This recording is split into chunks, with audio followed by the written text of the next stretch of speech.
Rotation uniformément accélérée.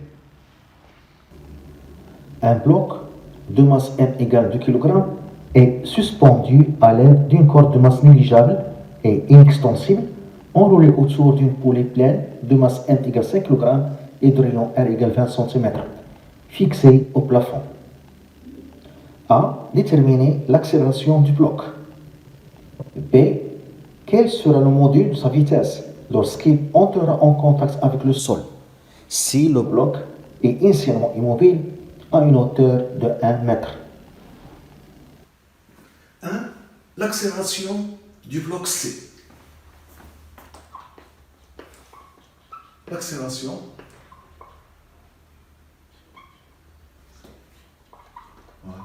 du bloc C, du corps C.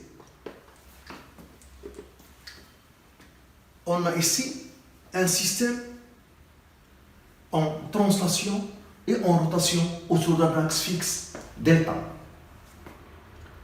À la date t égale à 0, on a cette position. Le corps C, le bloc C, se trouve à une distance h du sol. Le point L est confondu avec A. Puisque le corps C va descendre, on a choisi l'axe OZ orienté vers le bas. Et on a choisi le sens positif de rotation, c'est le sens de rotation de la poulie. À la date T, le corps C va descendre d'une distance Z et le point M va se déplacer avec la distance S. Le point M parcourt la distance S et la poulie tourne d'un angle θ. Au cours du mouvement, le corps C, le bloc C, il est soumis à son poids et à la tension de la corde. Et la poulie il est soumise à son poids P', à la réaction de l'axe R' et à la tension de la corde T'. On va étudier le mouvement du corps C et le mouvement de rotation de la poulie.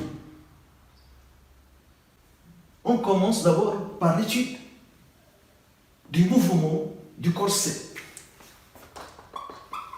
Étude du mouvement du corps C. On applique la deuxième loi de Newton. La somme des forces extérieures appliquées est égale à M à G. On a deux forces, P et T est égal à M à G. Par projection,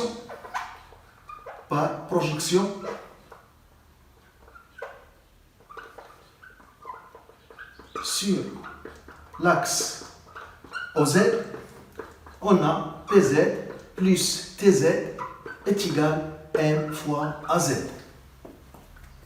La coordonnée PZ est obtenue par projection de vecteur force P sur l'axe OZ. La projection donne toute la longueur. Et puisque P et K ont le même sens, donc PZ est positif. Donc c'est M fois G.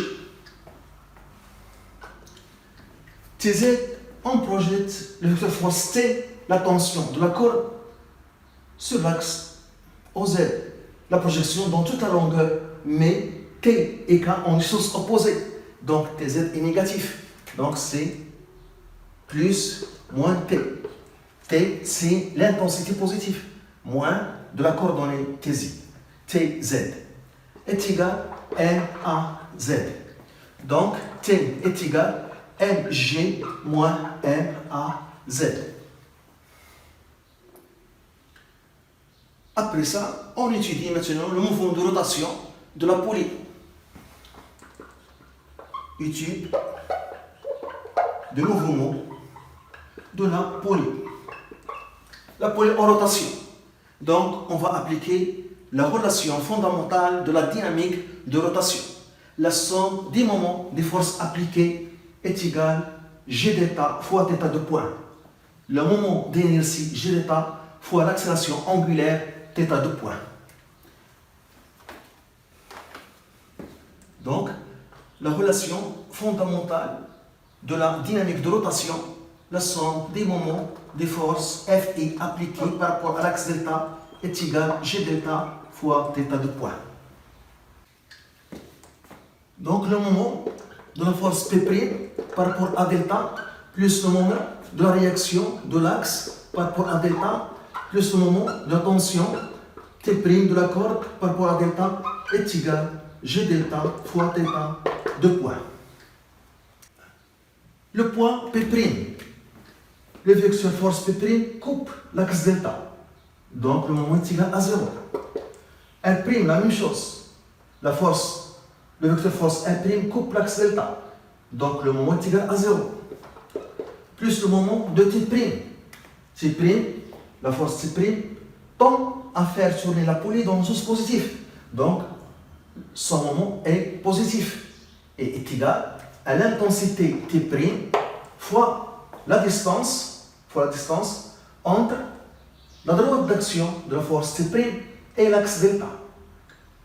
Cette distance, c'est R, c'est le rayon de la poulie. La distance entre l'axe de rotation delta et la droite d'action de la force T', la tension de la corde. Donc, R est égal G delta fois θ de point. Donc, T' est égal G delta fois θ de point, l'accélération angulaire sur R. On a dit dans les données que la corde a une masse négligeable pour pouvoir écrire T égale T'. Donc, puisque la masse de la corde est négligeable, on peut écrire T est égal à T'. Donc, R fois G moins M à Z est égal G delta fois θ de point sur R. On a dit aussi dans les données que la corde est inextensible. On a donné cette donnée pour avoir, lorsque le corps C, le bloc C, parcourt la distance Z, le point M parcourt la distance S et on a Z est égal à S, car le fil est inextensible. Donc, puisque le fil est inextensible, la distance Z parcourue à la date T par le corps est égale à la distance S parcourue par le point M à la même date T. S est égal à Z car la corde est inextensible. Puisque la corde est inextensible, on a Z est égal à S, qu'il y a une relation entre l'abscisse curviligne de point M et l'angle angulaire θ. S est égal à R fois θ. Donc ça c'est R fois θ. Je dérive cette équation par rapport au temps. Donc, pour simplifier, on représente la dérive par rapport au temps par un point. Donc, c'est Z point est égal, R est une constante, fois θ point. Ça signifie, point signifie la dérivée par rapport au temps. Je dérive une deuxième fois. Donc, on a Z de point est égal, elle est une constante, R fois θ de point. De point signifie la dérivée seconde par rapport au temps. Et Z de point, c'est l'accélération AZ qui est égale R fois θ de point. Donc on a cette relation. AZ, c'est l'accélération linéaire. Au θ de point, c'est l'accélération angulaire. Et on a la relation entre les deux. AZ est égal R fois θ de point. Relation qui relie les deux mouvements. Le mouvement de translation, le mouvement de translation et le mouvement de rotation. Et maintenant, je vais remplacer AZ par son expression. Donc, on a M fois G moins M AZ CR fois θ de point est égal G delta fois θ de point sur R. Donc, M fois G est égal G delta sur R fois θ de point plus M R fois θ de point. Donc, M fois G est égal θ de point fois, je factorise par θ de point, c'est G delta sur R plus M R. Donc, θ de point est égal M fois G sur G delta sur R plus M fois R.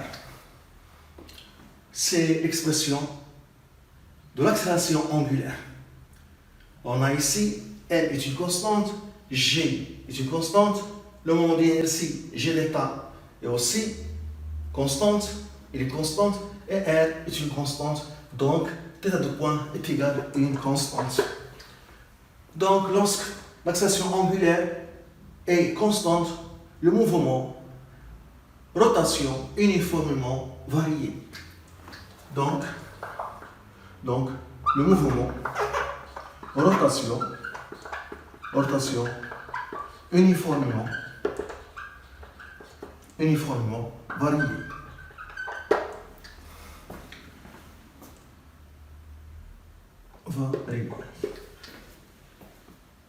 Et puisque on a θ de point, elle est positive ici, et la poulie tourne dans le sens positif, donc la vitesse angulaire oméga est positive. Donc on a oméga est positif et θ de point est positif. Donc le produit oméga fois θ de point est positif. Donc le mouvement, rotation uniformément accéléré.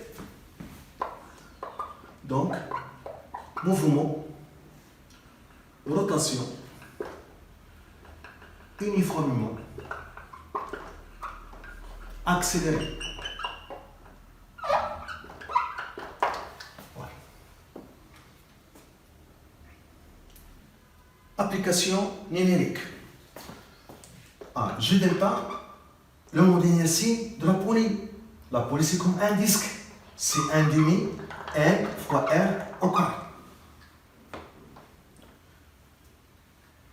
Donc, θ de point est égal, application numérique, θ de point est égal M 2 kg G 9,8 sur 1 demi M, la masse de la poulie, 5 kg fois R au carré, cm en mètre, donc 20 cm en mètre, c'est 0,2 au carré sur R 0,2 plus 2 fois 0,2.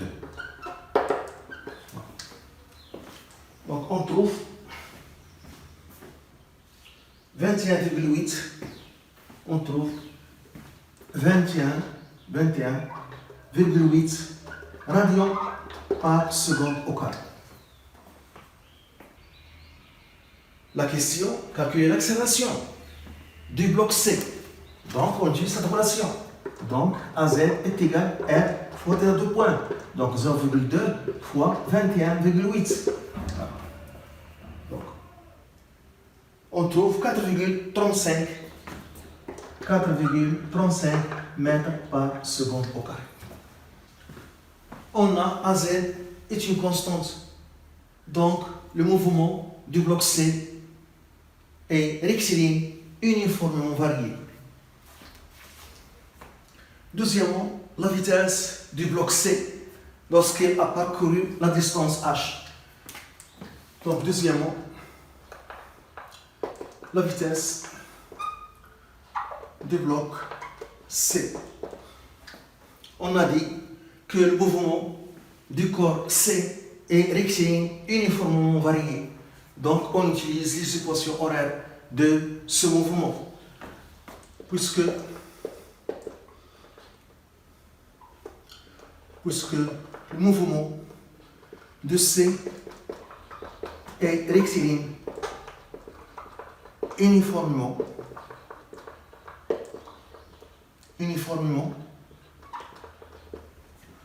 varié, il est accéléré, on a les équations horaires de ce mouvement.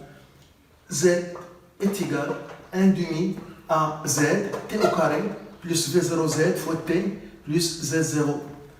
Et Vz est égal à Z fois t, plus V0Z. On a donné la vitesse initiale est égale à 0. Le départ avec une vitesse nulle, sans vitesse initiale. Le système a été initialement immobile. Donc on a dans les données V0Z est égal à 0.